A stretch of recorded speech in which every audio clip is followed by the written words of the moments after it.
हरि ओम मंगलमूर्ते नमः। ओम गणाधिपतये नमः। यदपादपङ्कजध्वानैः श्रुतयः श्रुतिमागता स्पन्दमाना हृदिदेशे ध्याये ब्रह्ममयं गुरुम्। संस्कृतम भारतम के आमुख पटल पर आप सभी सुधी श्रोता बंधुओं का, प्रिय मित्रों का, प्रिय विद्यार्थियों का, सबका आज पुनः स्वागत है। हम लोग विगत 2 सप्ताह पूर्व से बृहद जातकम के निषेकाध्याय पर चर्चा कर रहे हैं। बृहद जातकम का निषेकाध्याय जो आधान कुंडली को प्रधान मान करके आधान कुंडली बनाने की और उसके अनुसार फलादेश होने वाली घटनाओं को या गर्भस्थ शिशु के जन्म आदि का विस्तार से वर्णन है। कल जब प्रसंग समाप्त हुआ, पाठ समाप्त हुआ था, तो देखा कि कुछ आचार्यों ने प्रश्न कर रखा है, जिसमें विशेष करके प्रायः भट्टाचार्य जी का प्रश्न रहता है। तो मनस्तोष भट्टाचार्य जी ने पुनः कई प्रश्न कर लिया है, जिसमें एक प्रश्न उन्होंने किया कि भवान ज्योतिष लगता है कि वो लिपि से कभी कभी वर्तनी का इस कंप्यूटर में या हाथ से जब टाइप होता छूट जाता है। कहना चाह रहे हैं भवान ज्योतिषी, और ज्योतिष तो शास्त्र है, ज्योतिष को जानने वाले को ज्योतिषी कहते हैं। तो भवान ज्योतिषी कश्चन आगत्य भवन्तम आधान लग्नम निर्मातुम वदेत किम। क्या कोई आकर कभी आपसे आधान लग्न बनाने की बात कहता है क्या? ऐसा तो कभी किसी ने प्रश्न नहीं किया होगा। अगर आप कहें कि हाँ किया होगा अस्तु पृच्छति, अगर पूछता ही है तो किंतु कथम निश्चितम भवेत आधान काल। तो ये कैसे तय होगा कि आधान काल क्या है? आधान काल भी तय हो जाता है, और हमसे पूछने वाले भी सैकड़ों की संख्या में पूछा है, जिसमें मैं आपको 3-4 लोगों का आपको भेज दूंगा। उनका जो मोबाइल नंबर है, आप स्वयं उनसे संवाद करके जान सकते हैं कि कैसे उन्होंने लग्न नियत कराया, आधान लग्न, और मनोवांछित संतान की प्राप्ति कर लिया। ये बात आप स्वयं बात करके जान सकते हैं, और केवल प्रयाग क्षेत्र या काशी के नहीं, बाहर के अपने देश से लोगों का ये है। मैं आपको नंबर भेज दूंगा। अब आप कह रहे हैं कि दंपत्यों कामोद्भव प्रसंगात, दंपत्ति में कामोद्भव प्रसंग से आधान लग्न तय ही नहीं हो सकता। ऐसा है नहीं, क्योंकि जितेंद्रियता का क्या होगा, संयमी जीवन का क्या होगा। ये तो जैसे पशुवत जीवन है, वैसा जीवन जीने वालों के लिए कोई संस्कार या कुंडली आदि की जरूरत नहीं होती। जो लोग मनुष्य का जीवन जीते हैं, जिन्होंने सादगी से जीवन जिया, जो सर्वत्र संयम रखते हैं, जो जितेंद्रिय हैं, जिन्होंने काम को योग के रूप में देखा और जाना है, लिया है, उनके लिए ये सारे प्रसंग हैं। आप कहते हैं कि पुनश्च कोपि कुत्रचित कदाचित एवं आधान कुंडलीम निर्माय आधान क्रियाम कुरुते इति न संभवति। कोई आधान कुंडली बनवा ले, और हो सकता है कि वह कभी भी कैसे भी अगर वो कुंडली बनवा करके आधान क्रिया चाहे तो ये संभव नहीं है। कह रहे हैं ऐसा मैं नहीं मानता। हो सकता है आप जानते हो, बताते हो, लेकिन मैं ऐसा नहीं मानता। ये आचार्य जी स्वयं कह रहे हैं। फिर कहते हैं आधान कालीन मित्यनेन संगमन कालः अथवा रेतोत्सेक कालः अनयोः कयो कालः बोधव्य। असल में समस्या आपकी यही है, जहाँ आपको भ्रम हो रहा है कि वह कौन काल ग्रहण किया जाए। क्या इस काल को हम संगमन काल कहें अथवा रेतोत्सेक काल कहें? बस ये समस्या है और इस कारण से भ्रम हो रहा है। ऐसा सर्वत्र भ्रम रहता है। बच्चे के जन्म के बाद उसका कौन काल ग्रहण किया जाए? क्या बच्चा दिखाई पड़ा जन्म के समय तभी काल ग्रहण करें, अथवा जन्म हो गया तब माने, अथवा जब जेर आदि साफ कर दिए जाते हैं, अथवा जब उसको छींक आती है, जब पहली श्वास लेता है, रोता है आदि आदि, तो तब वह समय ग्रहण करें। इसको भी लेकर के विद्वानों में थोड़ा मतांतर है। ऐसे ही सूर्योदय जब होता है, प्रतिदिन हो रहा है, और सूर्योदय का एक काल तय हो जाता है, पंचांगों में भी लिखा रहता है, सब जान लेते हैं। लेकिन सूर्य मंडल जब क्षितिज में पूरा निकलता है, पूरा मंडल निकलने में 8 मिनट का समय लग जाता है। 8 मिनट के समय को यदि हम माने तो कब समय सूर्योदय को लें? क्या दिखाई पड़ा उसकी किरण पहली आई तब ले लें, आधा दिखाई पड़ा अथवा पूरा जब निकल आया? तो इसको भी हमारे आचार्यों ने बहुत सोच विचार कर कहा कि इसका काल होता है श्री मार्तंड मंडलार्थ उदयादिष्टम। जब मंडल का आधा भाग आता है, माने उस 8 मिनट में जो बीच का 4 मिनट बीत जाए, तब उस काल को सूर्योदय काल कहते हैं। तो यहाँ भी ये स्थिति है कि संगमन काल को कभी भी आधान काल नहीं कहते, वो तो केवल संगमन काल है। अब इसीलिए इसको निषेक कहा है। जब निषेचन होता है तो वह क्षण उसी को मानते हैं कि यह आधान काल हो गया, और इसी को आधान कुंडली बनाते हैं। आपने कहा तो ये तो ऐसी स्थिति में दंपति घटिका यंत्रम नीत्वा संगक्षेत, फिर दंपति तो घड़ी लेकर जाएं और घड़ी के साथ फिर एवं वस्तुतः कथम संभव, ये तो संभव नहीं है। नहीं, ऐसा नहीं है। घड़ी तो एक तो दीवाल घड़ी सर्वत्र है, सब जगह है, सबके यहाँ है, लेकिन उस घड़ी को मान लीजिए पहले तो घड़ी नहीं होती थी, तो घड़ी एक हृदय घटिका होती है, तंत्र घटिका कहते हैं, हृदय घटिका कहते हैं, सबकी अंतरात्मा में घड़ी है। आजकल भी बहुत सारे लोग बिना घड़ी के भी एक अनुमान करते हैं। जब काल पता चला तो कितने क्षण पहले, कितने क्षण कितने मिनट बाद का है। इसलिए ऐसा भी है कि घड़ी की आवश्यकता नहीं, और घड़ी अगर वो देखा, जब ही देखा उसके पहले अनुमान कर सकता है। तो आप कह रहे हैं कि यद वास्तवम तत्किम प्रयोगार्हम, अगर ये सही है भी तो क्या प्रयोग इसका हो सकता है? बिल्कुल प्रयोग की योग्य है ये। यंत्र कहा कि यह न प्रयोगार्हम तत् कथम शास्त्रम भवति, अगर प्रयोग होता ही न तो शास्त्र में कैसे आता? इसका अर्थ है प्रयोग होता रहा है, आज से नहीं, प्राचीन काल से। और आचार्य जी बस मैं ये कहूँगा कि जो 16 संस्कार कहे गए, यद्यपि संस्कार 42 भी 48 भी बताए गए हैं, लेकिन 16 संस्कार जो प्रधान हैं ये हमारे भारतीय संस्कृति के रीढ़ हैं, ये मूल हैं।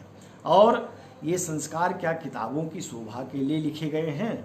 उसमें से प्रथम संस्कार गर्भाधान संस्कार है, और यह संस्कार प्रथम है, और यही जीवन के और संस्कार करता क्या है? जो दोषों को दूर करे और गुणों का आधान कर दे। ओसति दोषान आधत्य गुणान, और हीनांग पूर्ति भी करता है। ये तीनों उसके प्रधान कर्म हैं। तो संस्कार माने या तो केवल पुस्तकों में लिख दिया गया है, लोग उसको अपने जीके के लिए, जनरल नॉलेज के लिए बस जान लें, या ऐसा नहीं है। सारे संस्कार हमारे भारतीय ऋषि इसको जीते रहे और इसीलिए इसका निर्माण किया। आज भी हम आपको बताएं, काशी में, हमारे इसी काशी में राजेश्वर द्रविड़ का एक परिवार यहाँ रहता है, बड़ा परिवार अब है। ये आज से नहीं, 3 पीढ़ी पहले से, 4 पीढ़ी पहले से काशी में आकर बसे हैं। इनके यहाँ अभी भी गर्भाधान संस्कार होता है। पहले से ही स्त्रियां मंगल गीत गाती हैं, स्वस्ति वाचन होता है, लोग आकर के ब्राह्मण भोजन भी कराते हैं, और जो भी उसका पहले होने वाले नांदी मुख श्राद्ध आदि कराए जाते हैं। आज भी इस काशी में आप कभी भी पता कर सकते हैं, उनके परिवार से संपर्क करें और बताएंगे। वहीं यही नहीं, हमारे उत्तर भारत में भी ऐसे बहुत लोग हैं जो इस संस्कार को अभी भी अपने जीवन में उतारते हैं। और दक्षिण भारत में तो बहुत सारे लोग हैं, दक्षिणात्य तो हैं ही, अब सबका नाम लेना संभव नहीं है, लेकिन आप इसमें आश्चर्य न करें। ये आधान कुंडली बनाई जाती है, हमने जो 3-4 लोगों के लिए कहा है आपसे भेजूंगा, उनकी आधान कुंडली जन्म कुंडली के साथ बना दिया है और उसके अनुसार फल भी घटित होता है। आप स्वयं बात कर सकते हैं। और ये जितने भी शास्त्र के वचन हैं, इसमें आप कहीं भी एक अक्षर तो छोड़ें, इसमें स्वर मात्रा भी कहीं परिवर्तन नहीं किया जा सकता। ये सारे शास्त्र मर्यादित हैं और आज से नहीं कब से चल रहे हैं। अगर इनमें कुछ दम न होता तो कब के लुप्त हो गए होते। हम कहते हैं कि हमारे यहाँ एक भी साधु पुरुष रहेगा, एक भी वेदज्ञ रहेगा, एक भी गायें रहेंगे, एक भी साध्वी स्त्रियाँ रहेंगी, पतिव्रताएँ रहेंगी, एक भी अलोभी दाता रहेगा, तब तक ये पृथ्वी रहेगी, धर्म बना रहेगा। इसलिए जो संस्कारों की बात है उसमें प्रथम संस्कार ये है, और इस संस्कार को कराने के लिए दूसरा कोई शास्त्र बताने के लिए नहीं है। दुनिया का कोई भी शास्त्र नहीं है, ज्योतिष शास्त्र को छोड़ दिया जाए, जो मुहूर्त तय करके बता दे कि यह काल सर्वोत्तम है। तो हम जब त्रुटि से लेकर के प्रलय काल तक के गणना करते हैं, तो ये भी गणना होती है। अब आप कहें कि अकस्मात अगर जिन बच्चों का जन्म हो जाता है, वो कोई बहुत अच्छे निकल जाते हैं, अब कोई ऐसे भी होते हैं जो दुष्ट प्रकृति के हो जाते हैं, तो ये यही कारण है कि वह भले ही जाना न जाए, लेकिन आधान के अनुसार ही ये उनका जीवन निर्धारित होता है। आप जानेंगे शंकराचार्य हुए या वेद व्यास आदि की का जन्म तो अचानक ही हुआ। ऐसे ही जो भरत जिनके नाम पर भारतवर्ष है, उनका भी जन्म दुष्यंत शकुंतला के प्रेम प्रसंग से ही हो गया। तो वहाँ ऐसी जगह आधान कुंडली की आवश्यकता नहीं है, वो तो नियति है। लेकिन व्यक्ति के हाथ में कर्म है, और कर्म नहीं तो क्या होगा? जो शास्त्रों के विधि निषेध हैं उनका क्या होगा? शास्त्रों में विधि वाक्य भी आए, निषेध वाक्य भी आए। अगर मनुष्य कहे कि सब नियति ही है, उसी को मानकर चलेंगे, तो नियति मान लेने से कृषि कर्म नहीं करेगा तो कभी भी अन्न घर में नहीं आएगा। और ये मान ले कि अगर नष्ट होने होगा कृषि तो नष्ट हो जाएगी, तब तो फिर बीज ही नहीं डालेगा। तो यह सब तो संभव है, और इसको बस यही समस्या है कि आज संसार के लोग उपछिन्न होते जा रहे हैं, सब मनमानी हो गए। इसलिए थोड़ी समस्या तो जरूर है, आपकी बात एकदम निरर्थक नहीं है, लेकिन आप विश्वास करें, ऐसे अभी बहुत लोग हैं जो आधान कुंडली को जानते हैं, बनवाते हैं और स्वयं उस समय को नोट करके रखते हैं। पहले से आचार्यों से पूछ करके संस्कार ये किया जाता है। अब ये संस्कार अकेला यही नहीं, पुंसवन सीमंतोन्नयन जात कर्म आदि भी अब सब लुप्त प्राय हो रहे हैं, लेकिन अभी भी बहुत लोग हैं जो पूरे संस्कारों को ठीक से करते हैं। अस्तु, आपकी बात यहीं समाप्त हुई। अब एक अपने आचार्य सहस्राम त्रिपाठी जी ने पूछ लिया कि गर्भिणी नष्ट होगी या केवल गर्भपात होगा, जो योग बताया गया। तो दोनों प्रकार के योग बताए गए हैं कि किस परिस्थिति में गर्भिणी नष्ट होगी, और ये वर्णन आ चुका। और किस योग में गर्भपात होगा, किस योग में गर्भपुष्ट होगा, ये पहले सब विचार आ चुका है। एक जो श्लोक कल 10वां श्लोक पढ़ रहा था, उसमें मैंने कहा था कि वो रविणा निरीक्षित है। और ये बात मैं जो भी पढ़ाता हूँ, जो बोलता हूँ, मैंने कहा था कि हम आचार्य भट्टोत्पल को प्रमाण मान करके चलते हैं, क्योंकि बृहद जातकम ही नहीं, वराह मिहिर के समस्त ग्रंथों पर जो भाष्य किया है भट्टोत्पल ने, वह अत्यंत प्रामाणिक है। भट्टोत्पल से भी पूर्व कल्याण वर्मा हो गए। कल्याण वर्मा ने सारावली में एक प्रकार से अनुवाद ही बृहद जातक का कर डाला है। तो कल्याण वर्मा का ग्रंथ सारावली भी प्रमाण है, वो भी रवीणा ही कहता है। और ये बात तो आचार्य भट्टोत्पल ने कहा कि यहाँ रवीणा सूर्येण इति निरीक्षितो दृष्टः, ये बात समझनी चाहिए। फिर उन्होंने भी कहा, कल मैंने भी कहा था कि केचित् गुरुणा निरीक्षित इति पठन्ति तन्न युक्तम। ये इनका है अपने भट्टोत्पल का भाष्य। वो कह रहे हैं कुछ लोग तो गुरुणा निरीक्षित कह देते हैं, लेकिन अगर ऐसा पढ़ते हैं तन्न युक्तम, ये ठीक नहीं है। क्योंकि यहाँ तो जो है सारावलीकार ने भी कहा है और यवन ने भी कहा है इसलिए रवीणा पाठ ही ठीक है, रवीणा ही कहना चाहिए। आपने लिखा है कि मम पुस्तके गुरुणा लिखितम दृश्यते, आपके पुस्तक में गुरुणा लिखा होगा, क्योंकि ऐसा तो आचार्य भी कह रहे हैं कि किसी ने गुरुणा कह दिया है, भट्टोत्पल ने कहा, लेकिन गुरुणा की जगह रवीणा पाठ ही कर लेना चाहिए। अब ये सब बातें तो ठीक हैं, लेकिन एक बात त्रिपाठी जी ने पूछ लिया, फिर सहस्राम त्रिपाठी जी ने अभी कि यह सब आधान लग्न से देखे जा रहे हैं। ये प्रश्न थोड़ा ज़्यादा है, व्यवहारिक समझ में आता है। उन्होंने कहा कि जो आप बता रहे हैं ये सब आधान लग्न कुंडली बनानी चाहिए, और उसी आधान से आप बता रहे हैं कि माता की मृत्यु हो सकती है अथवा गर्भपात हो सकता है, लेकिन माता की कुंडली भी तो होती होगी, जन्म कुंडली, उसमें अगर दीर्घायु योग है, उसमें संतान का नष्ट न होना है, गर्भपात न होना है, तब आप कैसे तय करेंगे, ये प्रश्न है। और ठीक भी है, ऐसा प्रश्न मन में आ सकता है, लेकिन चूंकि सब कुछ एक दूसरे से बंधा हुआ है, जैसे बालक की कुंडली देखकर माता पिता का ज्ञान होता है, वैसे माता पिता की कुंडली से बालक का भी ज्ञान होगा। माता की कुंडली में फिर ये लिखा भी रहेगा कि गर्भ में बच्चे आने पर ये स्थिति आएगी, गर्भपात होगा, अथवा किसी गर्भ के समय में माता को मृत्युतुल्य पीड़ा होगी, अथवा गर्भ की स्थिति में ही माता की मृत्यु भी होगी। ये तो उसकी जन्मपत्री से तय ही रहता है, लेकिन आधान कुंडली से अगर जान लिया जाए तो यह भी एक अच्छी बात है। और इसका ज्ञान कौन करेगा, ज्योतिष शास्त्र ही तो करेगा। इसलिए ज्योतिष शास्त्र में इस प्रकार की बातें कही गई। आधान के समय में आचार्य वराहमिहिर ने एक बात और कह दिया है कि उस समय आत्मा सहेति मनसा मनेन्द्रेण स्वार्थेन इंद्रिय मितिक्रमेश शीघ्र, कहा कि योगो यमेव मनसः किम गम्यमस्ति यस्मिन् मनो व्रजति तत्र गतो यमात्मा। आत्मा तो सर्वव्यापक है, आत्मा सर्वत्र है, और आत्मा के रूप में आत्मा वही जायते पुत्र, वेद कहते हैं, आत्मा के रूप में पुत्र का जन्म होता है। तो मन जब कहीं जाता है तो आत्मा वहाँ पहले से विद्यमान है, आत्मा के साथ ही मन चल रहा है ऐसा कहें। और मन भी इंद्रिय के सहित जाता है, इंद्रियां भी मन के साथ हैं, और इंद्रिय के साथ इंद्रियों के विषय हैं, और मन के लिए कोई चीज़ अगम्य नहीं है। मन तो कहीं भी पहुंच सकता है, किसी क्षण पहुंच जाता है। और यस्मिन मनो व्रजति, जब ये आधान का समय होता है तो जैसा भी उस नर नारी के मन की स्थिति होती है, तत्र गतो यमात्मा, उसी प्रकार से वो संतान की भी प्राप्ति होती है।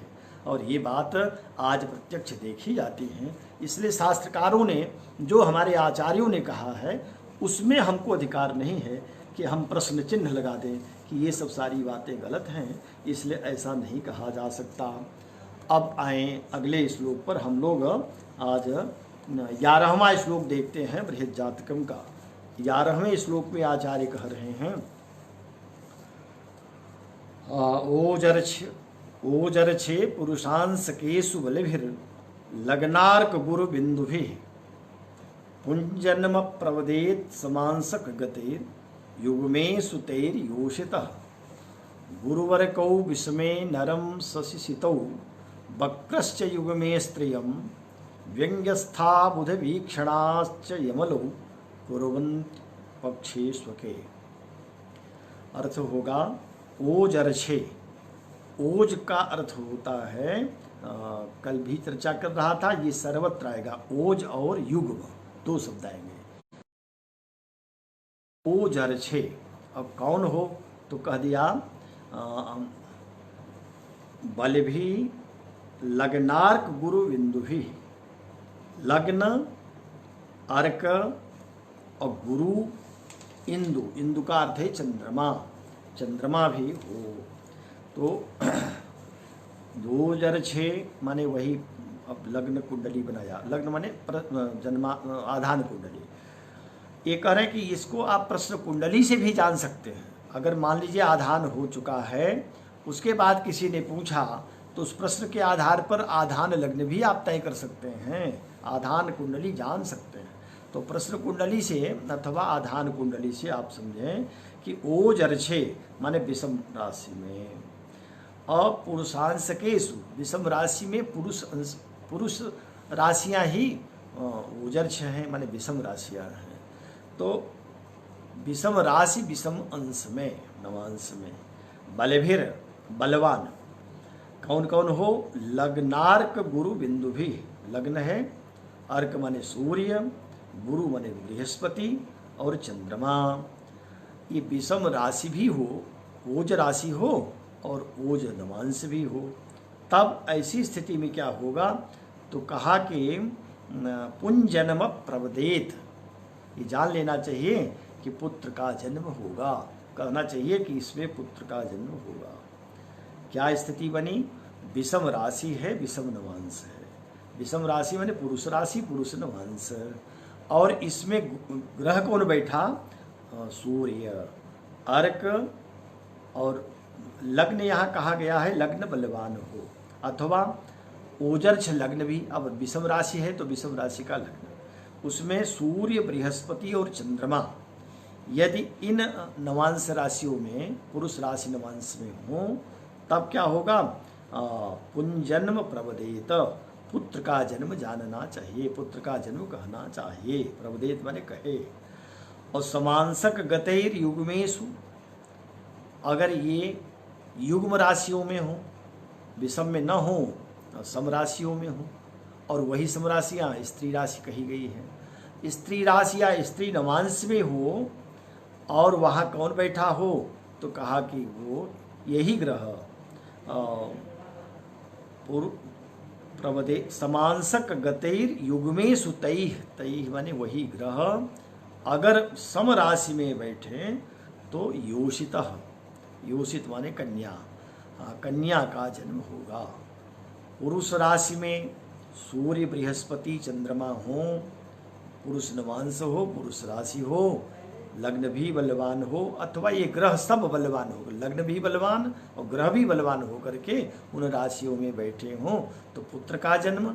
अगर यही ग्रह सम राशियों में बलवान हो करके बैठे तो तैर योषितः, तब कन्या का जन्म जानना चाहिए। गुरुवर्कौ विषमे नरम शशिसितौ वक्रश्च युग्मे स्त्रियम। अब कह रहे हैं कि पुंजन्म गुरुवर्कौ, गुरु अर्क, अर्क माने सूर्य, गुरु और सूर्य, सूर्य और बृहस्पति कहाँ हो? विषमे, विषम राशि में हो, विषमे, विषम राशि या पुरुष राशि कह लें, तब क्या होगा? तो नरम उसको भी पुत्र का जन्म समझना चाहिए। माने विषम राशि में बृहस्पति बलवान और सूर्य भी हो, तब भी समझना चाहिए कि गर्भ में पुत्र है, पुत्र होगा। गुरुवर्कौ विषमे नरम शशिसितौ वक्रश्च युग्मे स्त्रियम। और शशिसितौ, शशि माने चंद्रमा, सित माने शुक्र, चंद्रमा शुक्र और वक्रश्च, वक्र माने मंगल, ये तीनों, मंगल तो पुरुष ग्रह है लेकिन ग्रह होता हुआ भी कहाँ हो? सम राशि में आ जाए, क्योंकि युग में कह रहे हैं शशि सितौ वक्रश्च युग में, शशि चंद्रमा, शीत शुक्र और वक्र माने मंगल, ये कहाँ हो? युग में, सम राशि में हो, तब स्त्रियम, तब कहना चाहिए कि इसमें कन्या का जन्म होगा। व्यंग्यस्था बुध वीक्षणाच यमलो कुर्वन्ति पक्षे स्वके। कहा यही जो ग्रह कहे गए, सूर्य, बृहस्पति, चंद्रमा, शुक्र और अभी मंगल भी कहा, तो ये ग्रह कहाँ हो? कहा द्व्यंगस्था, द्विअंग, द्व्यंग माने चर और अचर, अचर माने स्थिर, चर स्थिर दोनों जहाँ हो माने दुष्भाव। तो दुष्भाव अगर राशि है, दुष्भावस्थ ये सारे ग्रह हैं, सारे ग्रह दुष्भाव राशि में हो जाएं, और बुध वीक्षणाश्च, बुध के द्वारा देखे जाए। तो अब प्रश्न आता है कि बुध तो सूर्य के साथ ही प्राय रहता है, एक आध राशि आगे पीछे जाता है, तो और जब कोई ग्रह रहेगा दुष्भाव में तो बुध कैसे देख लेगा? तो बुध का देखना यहाँ दो प्रकार से है। एक तो अगर नवांश में देखते हैं, पहले नवांश ये आ चुका है, पुरुषांश केसु अंशक भी हो, तो नवांश में तो निश्चित ही बुध देखेगा, सूर्य को भी बुध देख सकता है, नवांश में तो संभव है। लेकिन अगर वो लग्न आधान लग्न में देखें तो सूर्य के साथ बुध हो, अन्य ग्रहों को देख रहा हो, अन्य ग्रह तो देख सकता है, बुध शुक्र के साथ रह सकता है, तो अगर ये सारे ग्रह कौन कौन, तो कह दिया कि गुरुवर्कौ, गुरु अर्क सूर्य, इंदु भी चंद्रमा, और सित शुक्र तथा वक्रस्य मंगल, अगर ये दुष्भाव राशि में हो और बुध वीक्षणाच, बुध देख रहा हो, ये नवांश से भी जाने लग्न से भी जाने, तब कह रहे यमलौ कुर्वन्ति, यमल संतान का जन्म होगा। यमल माने जुड़वा संतान, दो संतान एक साथ जब होते हैं जिसको ट्विंस कहते हैं, वही है यमल संतान, जुड़वा संतान। तो जुड़वी संतान यमल संतान होती है। कब होगी? पक्षे स्वके, अपने अपने पक्ष में समझें। माने जैसे अपने पक्ष में क्या अर्थ होगा, तो अगर पुरुष ग्रह बलवान हो करके बैठे हैं तब तो पुत्र होंगे दोनों। अगर पुरुष ग्रह कमज़ोर हैं और ये स्त्री ग्रह बलवान हैं तब कन्या दोनों होंगे। अगर दोनों बलवान हैं तो एक पुत्र एक कन्या जानना चाहिए। इस प्रकार से इस श्लोक का अर्थ हो गया। एक बार फिर से देख लें, फिर आगे चला जाए। ओजर्छे पुरुषांश के सुबलिभिर लग्नार्क गुरु बिंदु भी पुंजनम प्रवदेत समांस गतेरि उमे सुतेरि घोषितः गुरुवर्कौ विषमे नरम सशिशितौ वक्रश्च युग्मे स्त्रियं व्यंगस्था बुध वीक्षणाच यमलौ कुर्वन्ति पक्षे स्वके। ओजर्छ माने विषम राशि हो और पुरुषांशक पुरुष की राशि अथवा विषम राशि एक ही है। विषम राशि पुरुष की ही राशि है, तो विषम राशि का लग्न हो अथवा विषम राशि का नवांश हो। बलवान गुरु सूर्य और चंद्रमा यदि पुरुष राशि में या पुरुष नवांश में हैं तो पुत्र का जन्म होगा। अगर यही सम राशि में है, युग्म राशि में, तो कन्या का जन्म होगा। अथवा गुरुवर्कौ विषमे नरम, केवल गुरु और अर्क मन सूर्य ये विषम नवांश में या विषम लग्न में राशि में हो तब पुत्र का जन्म। लेकिन शशि सितौ, यदि शशि और सित मन शुक्र और चंद्रमा यदि ये बलवान हो करके, हाँ उसके साथ वक्रस्य मंगल भी बलवान हो करके अगर सब में हो, सब राशियों में, तो स्त्रियम स्त्री का जन्म माने बालिका का जन्म। व्यंग्यस्था, और यही ग्रह बलवान हो करके सभी द्व्यंग माने दुष्भाव राशियों में पड़े हों तब क्या होगा, वो बुध से अगर देखा भी जा रहा हो अथवा बुध युत भी हो इन ग्रहों के साथ में। ये अर्थ लग्न कुंडली से तो देखा जा सकता है, लेकिन नवांश कुंडली में बुध की पूर्ण दृष्टि होनी चाहिए। तो ऐसी स्थिति में यमलौ कुर्वन्ति, यमल का जन्म होगा। और कहाँ?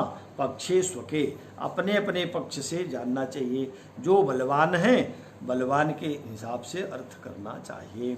तो जो ग्रह बलवान है, जिस पुरुष ग्रह बलवान तो पुत्र का दोनों पुत्र, अगर स्त्री ग्रह बलवान तो दोनों कन्या, अगर दोनों बलवान हैं तो एक पुत्र एक कन्या का योग जानना चाहिए। अब आए 12वें श्लोक में। यह भी श्लोक पुत्र जन्म में बड़ा महत्वपूर्ण श्लोक है। प्रश्न कुंडली से भी विचार करके देख सकते हैं। अगर गर्भिणी के विषय में किसी ने प्रश्न कर लिया तो प्रश्न कुंडली बनाइए, वह समय तो बिल्कुल ठीक होगा, वहाँ तो कोई भ्रम नहीं रहेगा। और ये आधान है तब तो ठीक ही है, प्रश्न कुंडली भी है तब भी इसको आप जान सकते हैं। और ये जो बात कही जा रही है, विहाय लग्नम विस्मर्च संस्था सौरोपि पुंजन्म करोपि लग्नात् प्रोक्त ग्रहाणाम अवलोक्य वीर्यम वाच्यः प्रसूतो पुरुषोंगना हुआ। विहाय लग्नम, लग्न को छोड़ दें, लग्न को लेकर के नहीं, लग्न में भ्रम है। लग्न को छोड़ करके विस्मर्च, विषम भावों में, विषम राशि माने विषम भावों में, और विषम राशियों में भी हो तो बहुत ही अच्छा। विषम भाव विषम राशि में संस्था स्थित हो। कौन स्थित हो? सौरोपी, शनि, सौर माने सूर्य पुत्र। शनि अगर लग्न को छोड़ करके विषम भाव तीसरे हो, 5वें हो, 7वें हो, 9वें हो या 11वें हो, ये विषम भाव में है और विषम राशि है तब तो है ही। तो कहा कि विहाय लग्नम विस्मर्श संस्था सौरोपी क्या करेगा? ये पुंजन करो विलग्नात्, लग्न से अगर ये स्थिति बन रही है तो पुन जन्म करो। पुम माने पुरुष, पुत्र, पुरुष माने पुत्र का जन्म, बालक का जन्म करने वाला होगा। प्रोक्त ग्रहाणाम अवलोक्य वीर्यम, ग्रहों के वीर्य माने बलवत्ता को, बलाबल को विचार करके, वीर्य माने प्रबलता को, ग्रह कितना बलवान है इसको विचार करके, अवलोक्य माने देख करके, तब प्रोक्तम कहना चाहिए। क्या कहना चाहिए? वाच्य प्रसूतौ पुरुषोंगना वा, कि पुत्र पैदा होगा कि अंगना माने कन्या पैदा होगी। कन्या या पुत्र को जानने के लिए यह श्लोक बहुत ही प्रामाणिक है। इसको विचार प्रश्न कुंडली में भी करके देखा जा सकता है, ये विफल नहीं होता। अगर ये स्थिति है कि शनि लग्न को छोड़कर शेष विषम स्थानों में हो तब पुत्र का जन्म होगा, बशर्ते वह भी पुरुष राशि का हो, तब तो कोई संशय है ही नहीं। और यदि वह अन्य भाव में है, सम राशियों में, सम भाव में, तो निश्चित ही वो कन्या को जन्म दे रहा है। ये बात यहीं से तय हो जाती है। अच्छा, अब 12 श्लोक का अर्थ हो गया, आप लोग समझ गए, सब समझदार हैं। अगले युग में आइए, और अगला श्लोक 13वां ये बता रहा है कि किन परिस्थितियों में कौन सी ऐसी स्थिति बन जाती आधान के समय की, और अथवा प्रश्न पूछने पर भी जान लेना चाहिए। तो अगर आधान कुंडली में ये बातें आ जाएं तो समझ लेना चाहिए कि जो जन्म होने जा रहा है वह नपुंसक का योग पड़ा हुआ है। क्या है श्लोक देखें। अन्योन्यम यदि पश्चतः शशिरवि यद्यार्कि सौम्यावपि वक्रो वा समगम दिनेशमसमे चंद्रोदयौ चेस्थितौ युग्मौ जर्छ गतावपीन्दु शशिजौ भूम्यात्मजेनेक्षितौ कुंभागे सित लग्न शीत किरणा सट क्लीब योगा स्मृताः। सट माने 6, क्लीब माने नपुंसक, योगाह योग स्मृता कहा गया।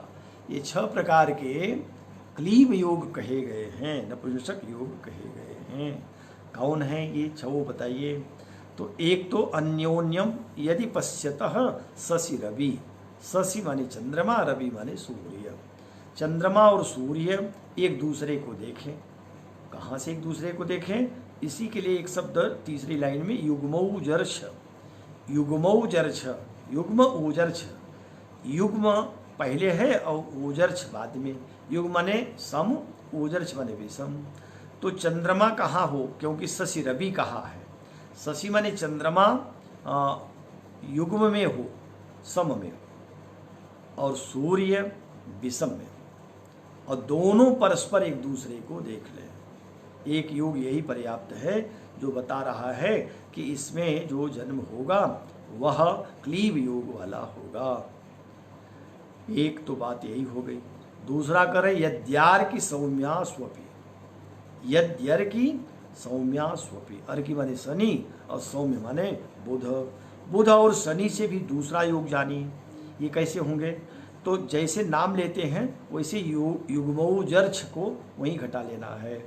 तो अर की सौम्या, अर की माने शनि, शनि कहाँ हो? युग्म में हो, युग्म माने सम में हो, और सौम्य माने बुध विषम में हो। और तब इन दोनों स्थितियों में क्या होगा? शनि की राशि युग्म और बुध की राशि सम। यद्यार की सौम्या स्वपि युग्मौजर्छ। तो ऐसी स्थिति में एक क्या हो?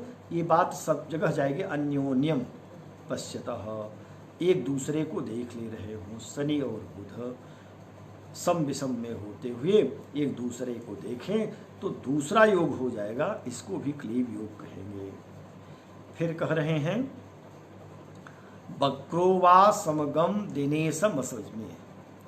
वक्र माने मंगल और समगम दिनेश, दिनेश माने सूर्य। और ये सूर्य, मंगल और सूर्य, सूर्य विषम समराशि में, पहले कहा वक्र माने मंगल सम में, और दिनेश अस में, और सूर्य विषम में। तो ऐसी स्थिति में परस्पर एक दूसरे को देखें तो तीसरा योग समझ लेना चाहिए।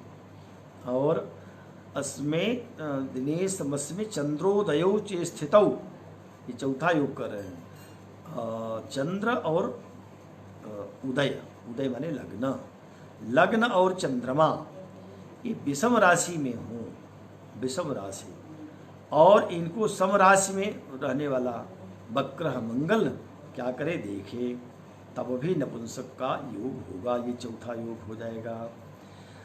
अब युगमर जौर युगमौज अर्च गता वो पेन्दु ससिजौ, अपि गतौ अपि इंदु ससिजौ, इंदु चंद्रमा अससिजौ माने बुध। अब भूम्यात्म जेने क्षितौ, मंगल के द्वारा बुध और चंद्रमा देखे जा रहे हैं। वही विषम सम राशि में चंद्रमा पहले हो और विषम में बुध हो, और दोनों को भौम भूम्यात्म जेने क्षितौ, भूम्यात्मज माने भौम, और उसके द्वारा ईक्षित माने देखा जा रहा हो। तो ऐसी स्थिति में पांचवा योग समझ लेना चाहिए।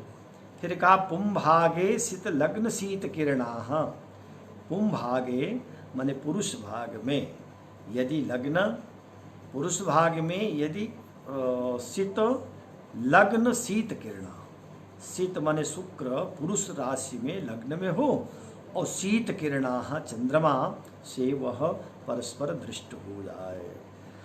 यदि लग्न शुक्र और चंद्रमा, ये अर्थ करें कि पुंभागे पुरुष राशि में अथवा पुरुष नवांश में, शीत माने शुक्र, लग्न और शीत किरण माने चंद्रमा, यदि ये स्थित हों तब भी ये क्लीब योग होता है। ये छठा योग हो गया। तो इस प्रकार से पुंभागे शीत लग्न शीत किरणा षट क्लीब योगा स्मृता, ये 6 प्रकार के क्लीब योग कहे गए हैं। अब फिर से श्लोक का एक बार अर्थ देख लें। अन्योनम यदि पश्यतस्सिरवि यद्यार्कि सौम्यावपि वक्रो वा समगम दिने स्मसमे चंद्रोदयौ चे स्थितौ युग्मौ जर्छ गतावपीन्दु ससिजौ भूम्यात्मजेने क्षितौ पुंभागे सित लग्न शीत किरणा षट क्लीब योगा स्मृता। अर्थ फिर से एक बार देखें, कह रहे हैं कि ये षट क्लीब योगा स्मृता 6 प्रकार के क्लीब योग कहे गए हैं। नंबर 1 कि यदि ये परस्पर एक दूसरे को देखें, कौन शशि और रवि, शशि रवि चंद्रमा और सूर्य, और कहाँ हो ओजर्छे युग्मोर्छ, पहले चंद्रमा जो है युग में हो और सूर्य हो जाए विषम में, सम विषम में रहें, परस्पर देख लें तो एक योग हो जाता है। यद्यार की सौम्यावपी, अर्की शनि और बुध के लिए भी यही नियम है कि ये भी सम विषम में हों, परस्पर देख लें तब दूसरा योग। वक्रो वा समगम दिनेश में, और मंगल यदि सम में गया हो और दिनेश माने सूर्य असम में, असम माने विषम में हो, तो ये परस्पर देखें तब भी ये स्थिति बनती है। चंद्रोदय चे स्थितौ, चंद्रमा और उदय लग्न ये भी अगर परस्पर सम विषम में हों और वो मंगल से देखे जाएं, अथवा युग्मौ जर्छ गताव पिंदु ससिजौ, इंदु चंद्रमा अससिज माने बुध भी, ये भी अगर भूम्यात्मजेने क्षितौ मंगल से देखे जाएं तब योग होता है। अथवा पुंभागे सित लग्न शीत किरणाः, पुंभाग में सित शुक्र लग्न और चंद्रमा हों, मंगल से देखे गए हों, षट क्लीब योगा स्मृताः, ये 6 प्रकार के क्लीब योग कहे गए।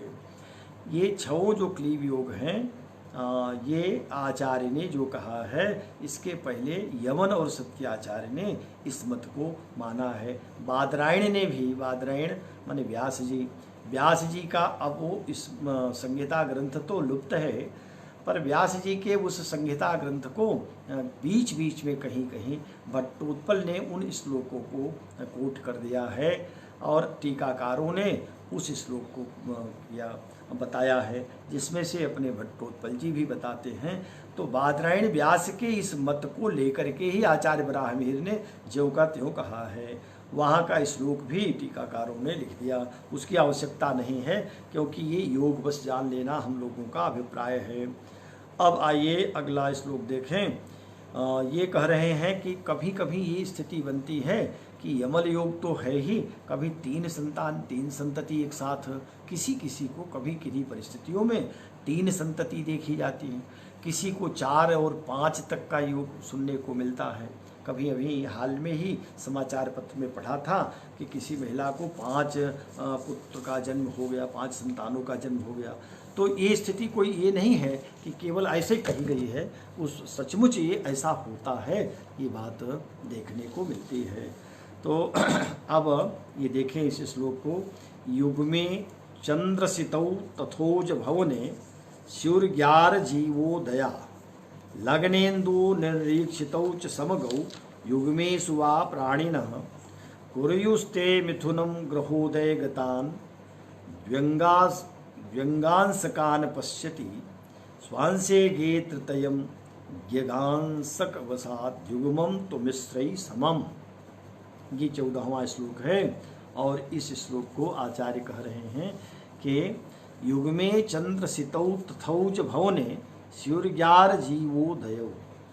चंद्रसितौ शशि शुक्र, चंद्रमा और शुक्र, सित माने शुक्र, युग में माने समरासौ व्यवस्थितौ, ये समराशि में हो। युग में चंद्रसितौ, युग्म राशि में चंद्र और शुक्र हों। तथौज भवने, और औज ओज माने विषम राशि में। स्यु ग्यार जीवो दया, ज्ञ बुध आर मंगल और जीव, जीव माने बृहस्पति। आधान लग्न से जब युग्म राशियों में माने सम राशियों में चंद्रमा और शुक्र हो, तथौज भवने, और ओज भवन में माने विषम राशि में ग्यार जीवो दया, य बुध मंगल और जीव हों। लग्नेन्दुम निरीक्षितौ, ये अर्थ वहीं घटा दिया जाएगा। निरीक्षितौ नृ पुरुष, लग्नेन्दुम लग्न और इंदु चंद्रमा को क्या हो रहा हो, निरीक्षितौ च समगौ युग्मेषु वा प्राणिनः। लग्न और चंद्रमा दोनों सम राशि में हो जाए, और लग्नेन्दु निरीक्षितौ च समगौ, ये अर्थ कर रहे हैं भट्टोत्पल जी। कह रहे हैं कि लग्नेन्दु माने उदय चंद्रौ, लग्न उदय है और इंदु माने चंद्रमा, ये क्या हो, समगौ, समगौ माने सम राशि में स्थित हों। और युग्म राशि व्यवस्थितौ माने सम राशि में व्यवस्थित हों। निरीक्षितो नर ग्रहेण येन केनचित दृष्टौ, ये अर्थ है कि निरीक्ष का अर्थ है कि पुरुष ग्रह कोई भी, निरीक्षित माने देख रहा हो, पुरुष ग्रह के द्वारा देखा जा रहा हो। भवतः तथापि मिथुनम गर्भस्थम वाच्यम, तब भी कहना चाहिए कि युग्मेषु वा प्राणिनः, यमल संतान का ही जन्म होने जा रहा है। क्या शर्त रखा, क्या बताया, क्या इसके लिए विधान है। कहा कि युग में चंद्रसितौ, चंद्रमा और सित माने शुक्र सम राशि में हूँ। तथौज भवने, और ओज भवन में विषम राशि में शिव ग्यार जीवोदया, ज्ञ बुध आर मंगल जीव बृहस्पति हो। और लग्नेन्दु लग्न चंद्रमा को निरीक्षितौ च समगौ युग्मेषु वा प्राणिनः, किसी पुरुष ग्रह के द्वारा देखा जा रहा हो। तो लग्न चंद्रमा कहाँ हो, समगौ सम राशि में हो, तो युग्मेषु वा प्राणिनः, ऐसी स्थिति में युगल बालक का जन्म होगा। माने मंगल बुध बृहस्पति लग्न ये सभी बलवान हों और सम राशि में हों, तब क्या होगा, तब ऐसी स्थिति में कन्या और पुत्र दोनों युगल रहेंगे। इसी को बता रहे हैं। कुर्युस्ते मिथुनम ग्रहोदय गतान व्यंगांसकान पश्यति स्वांसे गे तृतयम ज्ञगांसक वसात युगमम तो मिश्रैः समम। कह रहे हैं इसी प्रकार से सर्व एव सर्वे ग्रह जो ऊपर कहे गए, ये द्व्यंग्यांशेषु, द्व्यंग माने दुष्भाव राशियों में गए हों। द्व्यंगांसकेषु माने द्व्यंग माने द्विस्वभाव राशियों के अंश में, द्विस्वभावान अंशकेषु गताः प्राप्ताः, कौन? उदयो लग्न, लग्न भी हो और वो ग्रह भी जितने कहे जा रहे हैं ये भी उन में प्राप्त हो, माने दुस्वभाव राशियों के अंश में या राशियों में प्राप्त हो रहे हों। स्वांशे स्वनवांशकस्थे, और यहाँ कह रहे हैं कि अपने ही नवांश में, कुर्युस्ते मिथुनम ग्रहोदय गतान द्व्यंगांशकान पश्यति, स्वांशे गे, गे माने बुधे, बुध, स्वांशे माने अपने अंश में नवांश में स्थित हो करके पश्यति, अगर देख रहा हो, तब क्या होगा? तदा तृतयम वक्तव्यम, तब जानना चाहिए कि 3 संतान पैदा होने जा रही है, 3 संतान गर्भस्थ हो गई है। क्या है कि जैसे मिथुन का बुध बैठा हो और मिथुन राशि का बैठ करके जो ग्रहोदय गतान, पहले जिन ग्रहों को कहा गया ये सारे ग्रह दुष्भाव राशि में हों, दुष्भाव राशि के अंश में अथवा हों, और बुध देखे, लेकिन बुध की भी लिए शर्त है कि वो मिथुन या कन्या, यहाँ मिथुन या कन्या दोनों में किसी में भी हो सकता है, क्योंकि स्वान से जब कहा गया तो अपने ही अंश में, तो कुछ लोगों ने कहा कि नहीं, स्वांशे से अर्थ ये लीजिए कि वह मिथुन का हो, क्योंकि मिथुन पुरुष राशि है, कन्या स्त्री राशि है। तो यह दोनों अर्थ ले सकते हैं कि पुरुष राशि माने पुरुष नवांश में मिथुन का हो चाहे कन्या का, दोनों में रहने पर 3 संतानों का जन्म करेगा। लेकिन अगर मिथुन के अंश में है तो पुत्र की संख्या अधिक, 3 पुत्र कह सकते हैं, अथवा यदि वह बुध पर ही निर्भर कर रहा है, कन्या के अंश में हो तो संभव है कि उसमें कन्या अधिक हो। तो स्वांशे गे तृतयम ज्ञगांसक वसाद, ज्ञ माने बुध और अंशक, बुध के अंशक बस, ज्ञगांसक वसात युगमम प्रीति, ज्ञ माने बुधो और गतः, ज्ञ बुधो गतो व्यवस्थितो यस्मिन् नवांशके तद वसाद युगमम, बुध जिस नवांश में व्यवस्थित है उसके अनुसार जानना चाहिए। बुधो यस्मिन् नवांशके व्यवस्थितः स यल्लिंगांसक तल्लिंगम तत्र गर्भे युग्मम वक्तव्यम, माने इनका अर्थ है भट्टोत्पल जी का कि बुध जिस नवांश में है और जहाँ स्थित है उसी के लिंग के अनुसार उस लिंग को जानना चाहिए कि वह पुत्र कितने हैं, स्त्री माने कन्या कितनी है। और कुछ लोग इसके विपरीत भी कहते हैं, तो कहते हैं कि ये स्वांशे गे तृतयम ज्ञगांसक वसाद युग्मम, तो मिश्रई समम, तो युग्मम तो एक रहेगा और मिश्रित का अर्थ है कि एक समम, सम से भी माने 1 कन्या 2 पुत्र अथवा 2 कन्या 1 पुत्र, मिश्रित 3 संतानों को जानना चाहिए। इसको एक बार फिर से स्पष्ट समझ लें, फिर आगे बढ़ते हैं। युग्मे चंद्रसितौ तथौज भवने सूर्यांग्यार जीवोदया, युग्म चंद्रसितौ, चंद्रमा और शुक्र युग्म राशि में हो, सम राशि में हो, और तथौज भवने विषम राशि में ज्ञ बुध आर मंगल जीव और लग्न हो, लग्नेन्दुम लग्न चंद्रमा समगौ सम में हो, तो निरीक्षित, अगर कोई पुरुष ग्रह उसको देख रहा हो तो ऐसी स्थिति में युग्मे सुवा प्राणिनः 2 संतान का जन्म होगा, यमल होगा। लेकिन कुर्युस्ते मिथुनम, अगर वही ग्रह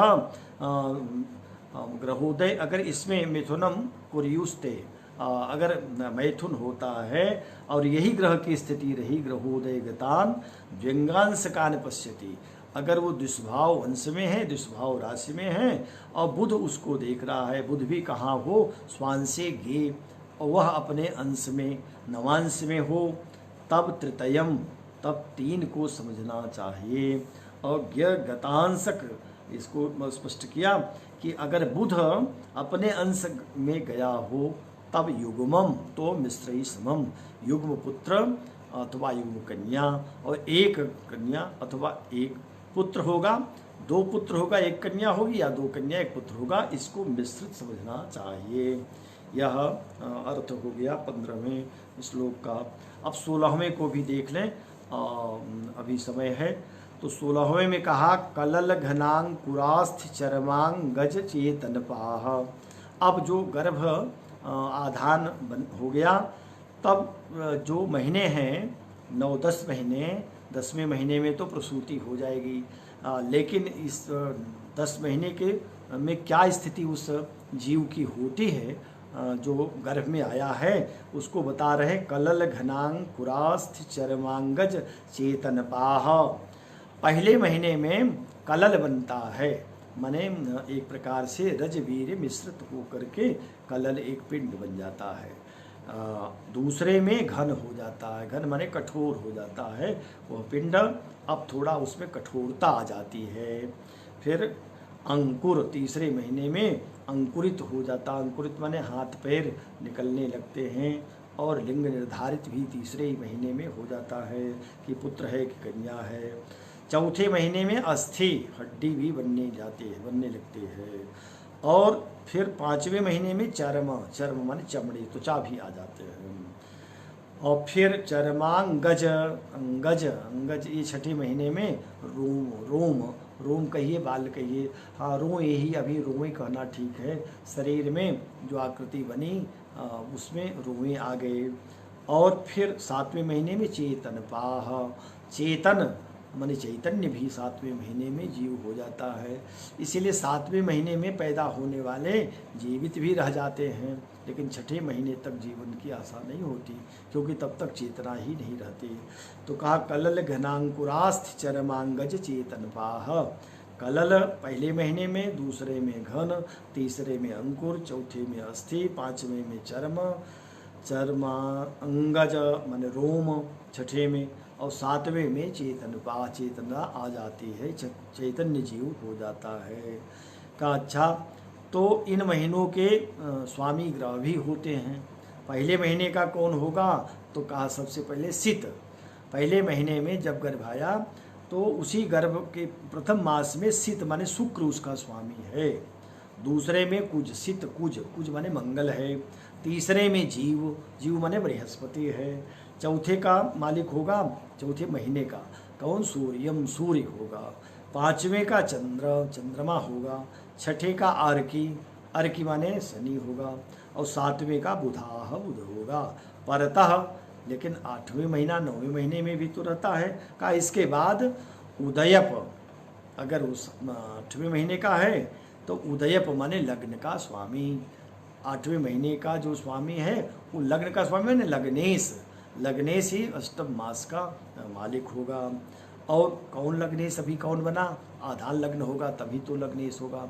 और अभी और कौन सा लग्न बनाया जा सकता है।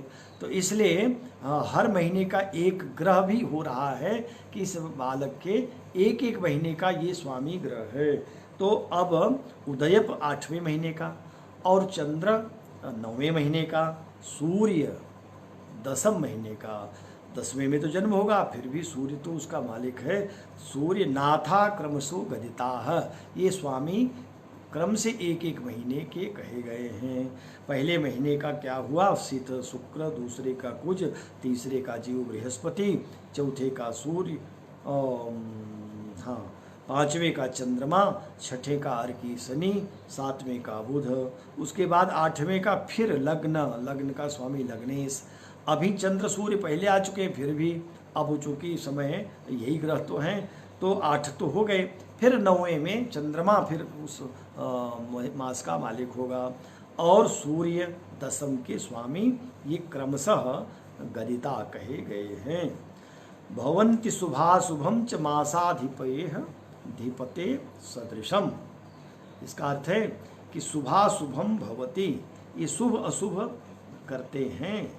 मासाधिपति, जिस मास का जो स्वामी है, अगर आधान कुंडली में वह पीड़ित है तो निश्चित उस महीने में गर्भिणी को कष्ट होगा, उस जीव को भी कष्ट होगा, और अन्य प्रकार की पीड़ा आ सकती है। जैसा जिस मास का स्वामी ग्रह है, उसकी जैसी स्थिति है, उसके अनुसार वह महीना व्यतीत होगा। तो मासाधिपते सदृशम, मासाधिपति के सदृश उस महीने का शुभ या अशुभ फल जानना चाहिए। फिर से एक बार देख लें, ये कलल घनांकुरास्थ चरमांगज चेतन पाह। ये प्रत्येक महीने में जो गर्भाधान हुआ है उससे कलल पहले महीने में, दूसरे में घन, तीसरे में अंकुर, चौथे में अस्थि, पाँचवें में चर्म, छठे में अंगज बने रोम आदि और सातवें में चेतनता आ जाती है।